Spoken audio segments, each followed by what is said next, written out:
O assombroso poder da imaginação. Meu método de abordar os membros do meu gabinete imaginário variava de acordo com os traços de caráter que eu estava mais interessado em adquirir. Estudei os registros de suas vidas com minucioso cuidado. Depois de alguns meses desse procedimento noturno, me espantei com o quanto meus conselheiros imaginários pareciam se tornar mais reais a cada vez. Cada um desses 9 homens desenvolveu características individuais que me surpreendiam. Por exemplo, Lincoln desenvolveu o hábito de estar sempre atrasado. Depois andava por lá como em um desfile solene. Sempre exibia um semblante sério. Raramente o vi sorrir. Isso não se aplicava aos outros. Burbank e Paine com frequência se entregavam a uma interação espirituosa, que às vezes parecia chocar os outros membros do gabinete. Em uma ocasião, Burbank estava atrasado. Quando chegou, estava entusiasmado e explicou que tinha se atrasado por causa de um experimento que estava fazendo e pelo qual esperava poder cultivar maçãs em qualquer tipo de árvore. Paine o repreendeu lembrando que uma maçã havia começado todo o problema entre o homem e a mulher. Darwin riu e sugeriu que Paine tivesse cuidado com pequenas serpentes quando entrasse na floresta para colher maçãs,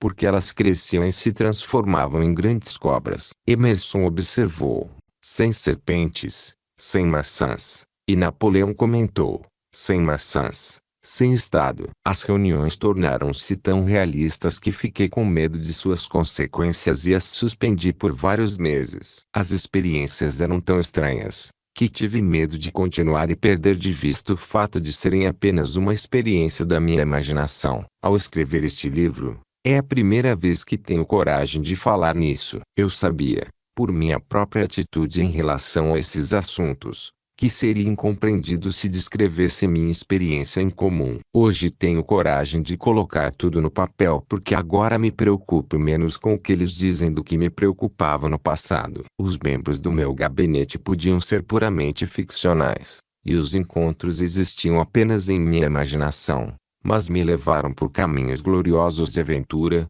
reavivaram minha apreciação pela verdadeira grandiosidade, incentivaram minha criatividade e me inspiraram a ser honesto e ousado ao expressar meus pensamentos. Comentário: a experiência de Napoleão Hill com seus conselheiros imaginários não é tão incomum quanto parece na primeira leitura. Na verdade, acontece com os romancistas o tempo todo. À medida que um autor avança na escrita de um livro, chega um momento em que os personagens do romance ficam tão bem definidos em sua mente que eles mesmos começam a sugerir pontos de enredo e diálogos que o autor nunca planejou. Muitas vezes os pensamentos que surgem na cabeça do autor quando ele está no personagem são completamente originais e na vida real nunca teriam lhe ocorrido. Psiquiatras, terapeutas e especialistas motivacionais também usam esse fenômeno quando trabalham com role-playing. O procedimento usual é pedir a duas pessoas que façam uma cena como se estivessem uma no lugar da outra. Se isso for feito em uma situação em que os participantes não se sintam envergonhados ou acanhados,